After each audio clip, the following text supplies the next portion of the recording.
అందరికీ నమస్కారం. నేను మీ నరేష్ కుమార్, ఎకానమీ ఫ్యాకల్టీ, తెలంగాణ. భారతదేశంలో ముఖ్యంగా పన్ను సంస్కరణలలో చేపట్టినటువంటి అతిపెద్ద పన్ను సంస్కరణ జీఎస్టీ. మీ అందరికీ తెలిసినటువంటి విషయమే. Goods and service tax. భారతదేశంలో జీఎస్టీని అమలు చేయటానికి కేంద్ర ప్రభుత్వం సుమారుగా 17 సంవత్సరాల సుదీర్ఘ సమయం పట్టింది.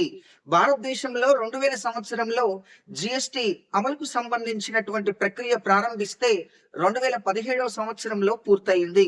అంటే సుమారుగా జీఎస్టీని అమలు చేయడానికి 17 సంవత్సరాల సుదీర్ఘ సమయం పట్టింది. కాబట్టి భారతదేశంలో ఇప్పటి వరకు పన్ను సంస్కరణల్లో జరిగినటువంటి అతిపెద్ద పన్ను సంస్కరణ జీఎస్టీ అని చెప్పవచ్చు. మరి భారతదేశంలో జీఎస్టీకి ఎందుకంత ప్రత్యేకతనిచ్చారు? ఎందుకంత ప్రాధాన్యతనిచ్చారు? ముఖ్యంగా ఇవాళ ప్రపంచవ్యాప్తంగా 160 దేశాలకు పైగా జీఎస్టీని అమలు చేయటం జరుగుతుంది. జీఎస్టీ అనేటటువంటిది పరోక్ష పన్నులకు సంబంధించిన భావన.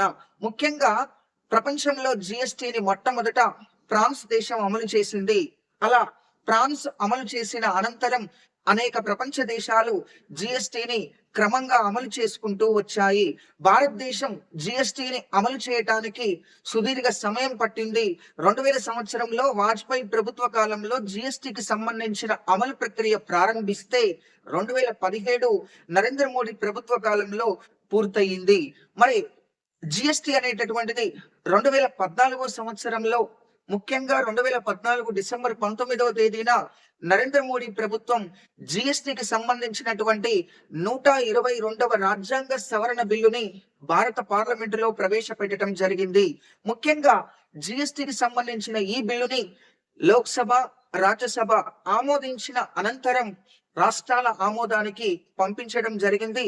సుమారుగా ఏదైనా ఒక బిల్లుని రాష్ట్రాల ఆమోదానికి పంపిస్తే సగానికంటే ఎక్కువ రాష్ట్రాలు ఆమోదించిన తర్వాత దానిపైన రాష్ట్రపతి ఆమోద ముద్ర వేయడంతో ఆ బిల్లు చట్టంగా మారి అమల్లోకి వస్తుంది.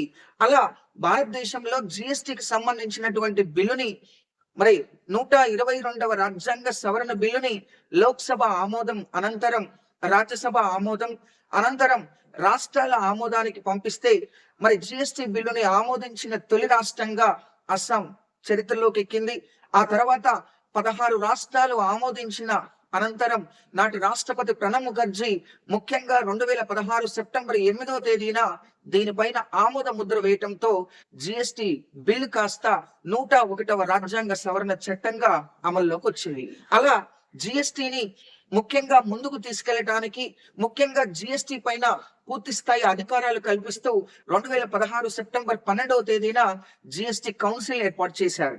ఈ జీఎస్టీ కౌన్సిల్ 279A ఆర్టికల్ ప్రకారంగా ఏర్పాటు చేస్తూ ముఖ్యంగా దీనికి కేంద్ర ఆర్థిక మంత్రి చైర్మన్ గా ఉంటూ అన్ని రాష్ట్రాల ఆర్థిక శాఖ మంత్రులు మరి ఇందులో సభ్యులుగా ఉంటూ భారతదేశంలో జీఎస్టీ నిర్మాణానికి శ్రీకారం చుట్టారు. అలా అమలు ప్రక్రియను కొనసాగిస్తూ 2017 జూలై 1వ తేదీన అర్ధరాత్రి పార్లమెంటు సమావేశం ఏర్పాటు చేసి 2017 జూలై 1 అర్ధరాత్రి 12 గంటలకు పార్లమెంటు సమావేశంలో నాటి రాష్ట్రపతి ప్రణబ్ ముఖర్జీ, ప్రధాని నరేంద్ర మోడీలు జయగంట మోగిస్తూ జీఎస్టీని అమల్లోకి తీసుకురావటం జరిగింది. ఇక జూలై 1ని జీఎస్టీ దినోత్సవంగా ప్రకటిస్తూ వన్ నేషన్ వన్ ట్యాక్స్, భారతదేశంలో కేంద్ర ప్రభుత్వానికి మాత్రమే పన్ను విధించేటటువంటి అధికారం ఉందని వన్ నేషన్ వన్ ట్యాక్స్ అనేటటువంటి నినాదంతో జీఎస్టీని భారత్ అమల్లోకి తీసుకురావటం జరిగింది. అలా జీఎస్టీ అనేటటువంటిది భారతదేశంలో 3 రూపాలలో ఏర్పాటు చేస్తూ ముఖ్యంగా 246A ఆర్టికల్ ప్రకారంగా జీఎస్టీని 3 రూపాలలో ఏర్పాటు చేశారు.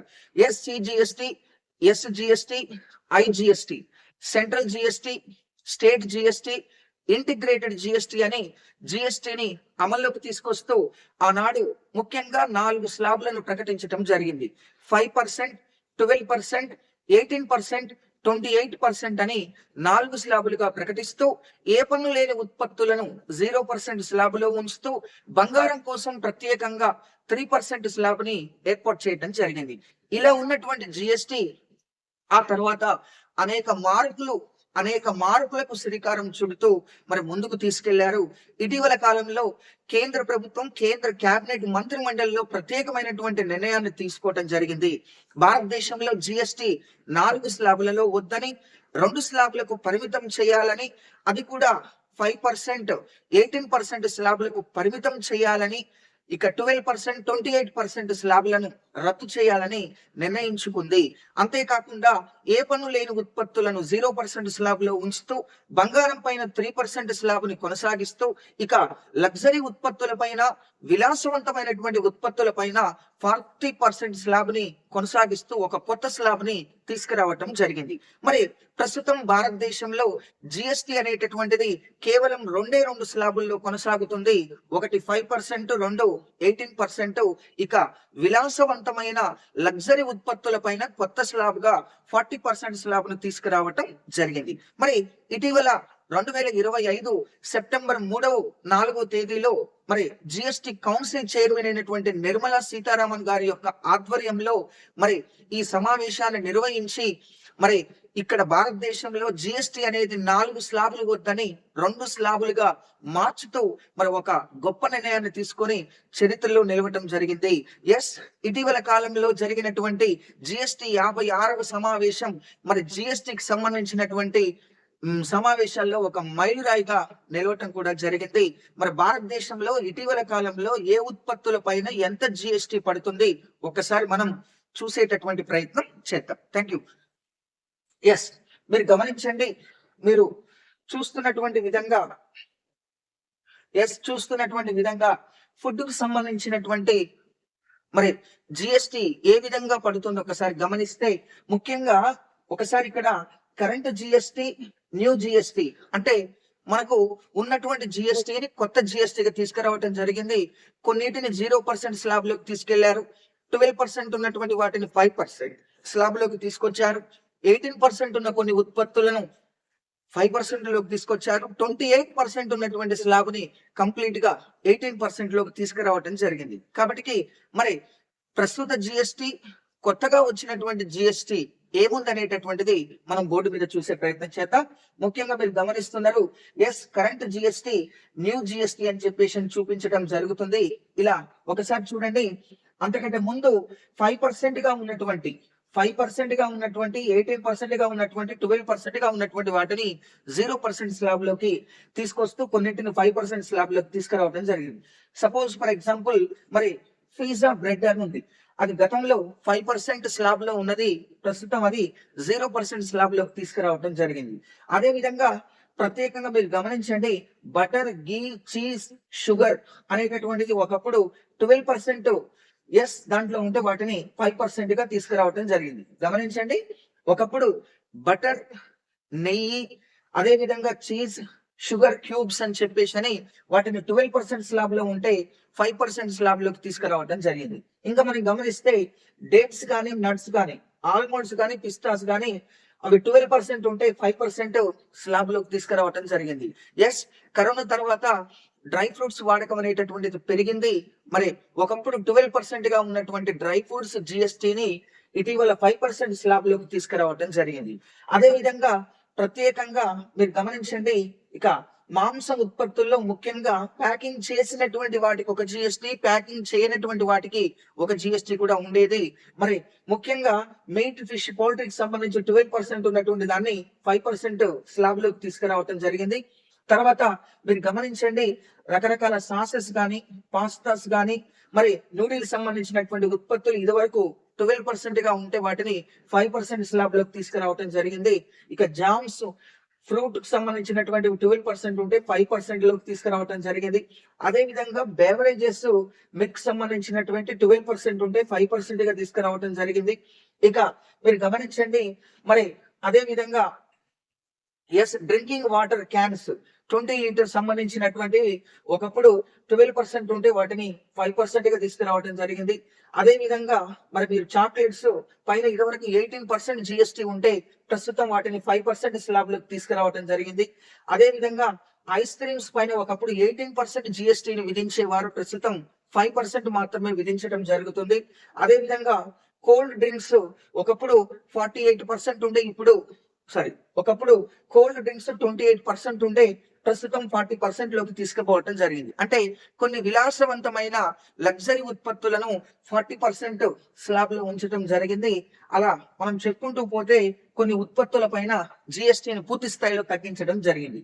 ఇక మీరు గమనించండి, డిస్ప్లేలో చూస్తున్నటువంటి వాటి ప్రకారంగా పూర్తి స్థాయిలో సోయా మిల్క్ డ్రింక్స్ 12% ఉంటే 5% కి, అదే విధంగా రెగ్యులర్ గా మనం నిత్యావసరాల్లో వాడేటటువంటి టూత్ పౌడర్ 12% ఉంటే దాన్ని 5% స్లాబ్ లోకి తీసుకొచ్చారు. అదే విధంగా క్యాండిల్స్ 12% ఉంటే 5% స్లాబ్ లోకి తీసుకురావటం జరిగింది. మీరు గమనించండి, మీకు ఇక్కడ చూపిస్తూ ఉన్నాడు ఫుట్వేర్ వర్త్ అప్ టు 2500, ఇది వరకు 2500 రూపాయల వరకు ఉన్నటువంటి మరి ఫుట్వేర్ పైన 12% ఉంటే వాటిని 5% స్లాబ్ లోకి తీసుకురావటం జరిగింది. అదే విధంగా మీరు గమనించండి, అంబ్రిల్లాస్ రకరకాల గొడుగుల పైన 12% ఉంటే 5% లోకి తీసుకురావటం జరిగింది. స్టిచ్చింగ్ మిషన్స్ 12% ఉంటే 5% స్లాబ్ లోకి తీసుకురావటం జరిగింది. ఇక మరి మనం గమనించి చూస్తే రకరకాల పౌడర్స్ కానీ హెయిర్ ఆయిల్స్ కానీ 18% ఉన్నటువంటి వాటిని 5%, టూత్ పేస్ట్ 18% ఉంటే 5%, ఇక టూత్ బ్రషెస్ సోప్స్ కూడా ప్రత్యేకంగా 18% ఉన్నటువంటి వాటిని 5% స్లాబ్ లోకి తీసుకురావటం జరిగింది. ఇంకా మనం గమనించి చూసినట్లయితే మీకు డిస్ప్లేలో చూపించినటువంటి విధంగా ఎడ్యుకేషన్ సంబంధించినటువంటి ఉత్పత్తులు గమనించి చూసినట్లయితే ఇక ఎరేజర్స్ 5% ఉండే ఒకప్పుడు 0% లోకి తీసుకురావటం జరిగింది. మ్యాప్స్, అట్లాస్, గ్లోవ్స్ 12% ఉంటే వాటిని 0% లో ఉంచారు. పెన్సిల్స్, తర్వాత రకరకాల షార్ప్నర్స్ 12% ఉంటే 0% తీసుకొచ్చారు. అదే విధంగా జామెట్రిక్ బాక్సెస్, కలర్ బాక్సెస్ 12% ఉంటే 5%. ఇక స్కూల్ ఫీజెస్ హైయర్ ఎడ్యుకేషన్ పైన 18% ఉంటే వాటిని 18% గా అలాగే కొనసాగించడం జరుగుతుంది. స్కూల్ బ్యాగ్స్, యూనిఫామ్స్ 18% ఉంటే వాటిని 18% గా అలాగే కొనసాగిస్తుంది. ఇక ఆటోమొబైల్ సంబంధించినటువంటి వాటిని ఒకప్పుడు కార్ల పైన చూడండి ఒకసారి, small cars, petrol, LPG, CNG vehicles up to 1200 cc and 4 meters length. భారతదేశంలో కార్ల యొక్క పొడవును బట్టి కూడా ట్యాక్స్ అనేది విధించబడుతుంది. 4 మీటర్ల కంటే తక్కువ పొడవు ఉంటే ఒక పన్ను రేటు, 4 మీటర్లకు మించి ఉంటే ఒక పన్ను రేటు భారతదేశంలో విధించేటటువంటి విధంగా మరి మన్మోహన్ సింగ్ ప్రభుత్వ కాలంలో ఈ నిర్ణయాన్ని తీసుకున్నారు. ఎవరైనా మైలేజ్ ని బట్టి ప్రత్యేకంగా కార్ మీద పన్ను వేస్తే బాగుంటుంది. ఎక్కువ మైలేజ్ వచ్చే కార్ల మీద ఎక్కువ పన్ను, తక్కువ మైలేజ్ వచ్చే కార్ల మీద తక్కువ పన్ను వేస్తే బాగుంటుంది. కానీ కారు పొడవును బట్టి మరి పన్ను వేయటం అనేటటువంటిది ఒక్క ఇండియాకే సాధ్యం. కాబట్టి భారతదేశంలో 1200 cc అండ్ 4 meters లెంత్ కంటే తక్కువ ఉన్నటువంటి పెట్రోల్ కార్లు కానీ, ఎల్పిజి కానీ, సిఎన్జి కార్ల పైన, అదే విధంగా diesel cars up to 1500 cc 4 meters length below ఉన్నటువంటి కార్ల పైన ఒకప్పుడు 28% ఉంటే ఇప్పుడు 18% కి తీసుకురావటం జరిగింది.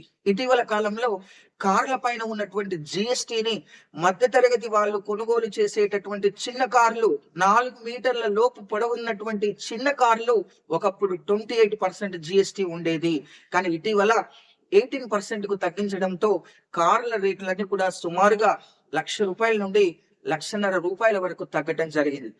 అరే జిఎస్టీకి సంబంధించి మరి ఇటీవల తీసుకున్న ఈ నిర్ణయం మరి గతంలో కార్లు కొనుక్కున్నటువంటి వాళ్ళు జిఎస్టీ రేట్లు తగ్గిన తర్వాత ఎంతగానో బాధపడటం కూడా జరిగింది. అయినప్పటికీ ఏం చేస్తాం, గవర్నమెంట్ నిర్ణయం కాబట్టి మనం పాటించాల్సిందే.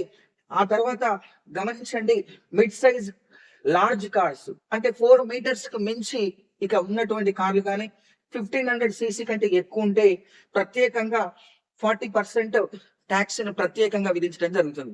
4 మీటర్లు పెరిగిందని అంటే 1500 cc పెరిగిందంటే అది లగ్జరీ ఉత్పత్తుల కింద ట్రీట్ చేస్తూ 40% స్లాబ్ లోకి కొత్త జిఎస్టీని తీసుకొచ్చారు. ఒకప్పుడు అది 28% ఉండేది.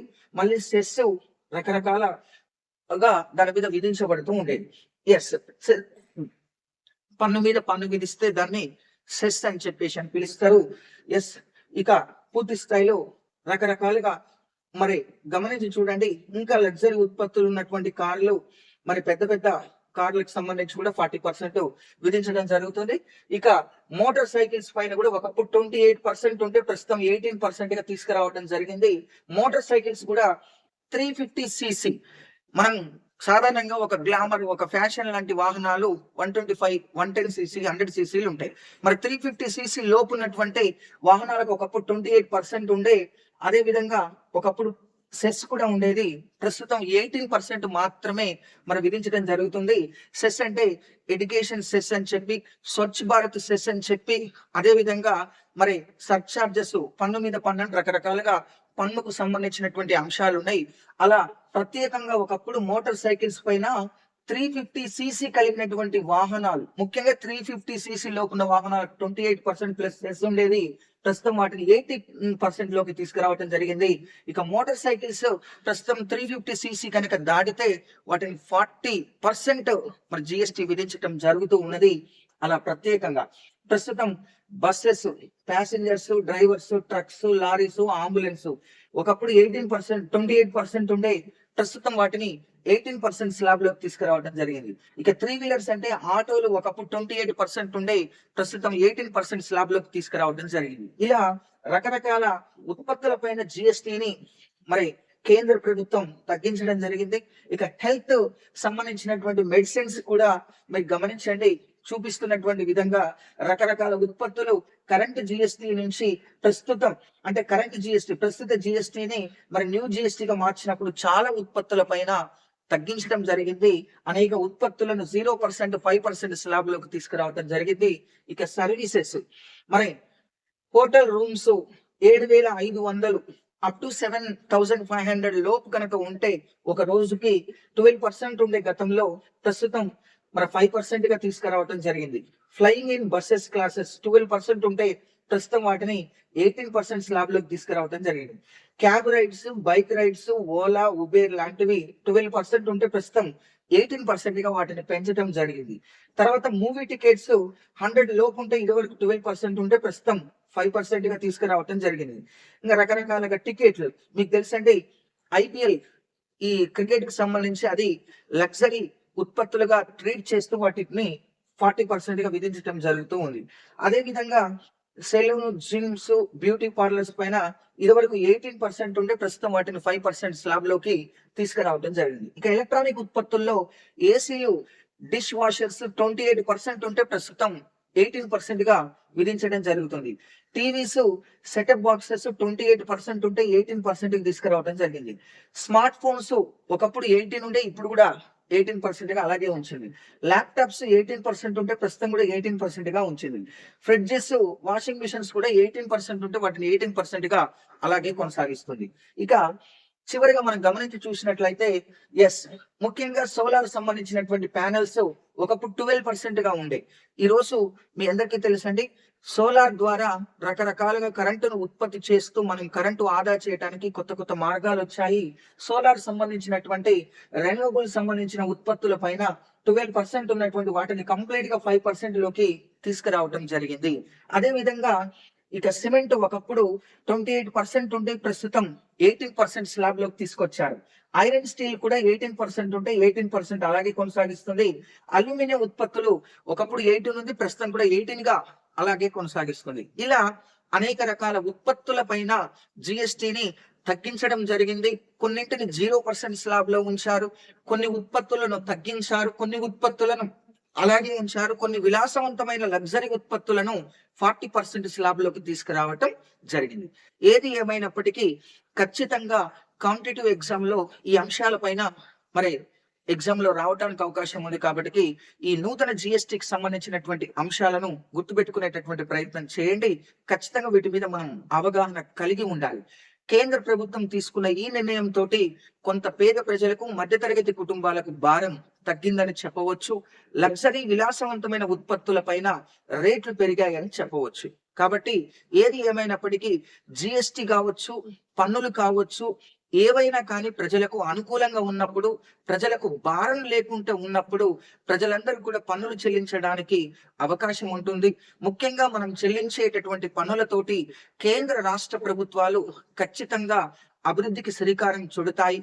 ముఖ్యంగా మనం చెల్లిస్తున్నటువంటి పన్నుల ద్వారా కేంద్ర రాష్ట్ర ప్రభుత్వాలు ముఖ్యంగా దేశ అభివృద్ధి, అదే విధంగా ప్రజల అభివృద్ధి, తన శాంతి భద్రతలు, విద్య, వైద్య, పేదరిక నిర్మూలన, నిరుద్యోగ నిర్మూలన, అంతేకాకుండా అవస్థాపన సౌకర్యాల అభివృద్ధి, వ్యవసాయ రంగ అభివృద్ధి, పారిశ్రామిక రంగ అభివృద్ధి, సేవా రంగ అభివృద్ధి, పరిశ్రమల స్థాపన, దేశంలో మరి కొత్త కొత్త ఆవిష్కరణలు శ్రీకారం చుట్టేటటువంటి విధంగా ప్రోత్సాహకాలు, స్కాలర్షిప్లు, పెన్షన్లు, రాయితీలు, మినహాయింపులు, ప్రోత్సాహకాలు, సబ్సిడీలు, అదే విధంగా రోడ్ల నిర్మాణాలు, విద్యుత్ సబ్సిడీలు, నీటిపారుదల సౌకర్యాలు, త్రాగునీటి సౌకర్యాలు, సమాచార వ్యవస్థ అభివృద్ధి, అంతేకాకుండా మరి గ్రామాన అభివృద్ధి కార్యక్రమాలు, గ్రామీణ అభివృద్ధి కార్యక్రమాలు, పట్టణ అభివృద్ధి కార్యక్రమాలు, ఇలా చెప్పుకుంటూ పోతే అనేక రకాల అభివృద్ధికి కేంద్ర రాష్ట్ర ప్రభుత్వాలు శ్రీకారం చుడతాయి. కాబట్టి ఎప్పుడైనా సరే ప్రజలు పన్నులు చెల్లించే విధంగా, ప్రజలకు పన్నులు భారం కాకుండా ఉండేటటువంటి విధంగా ప్రభుత్వాలు నిర్ణయం తీసుకుంటే బాగుంటుందని ప్రత్యేకంగా నిపుణుల వాదన. కాబట్టి కేంద్ర రాష్ట్ర ప్రభుత్వాలు తగిన విధంగా ప్రజలకు భారం పడకుండా పన్నులను విధించాలని కోరుతున్నాం.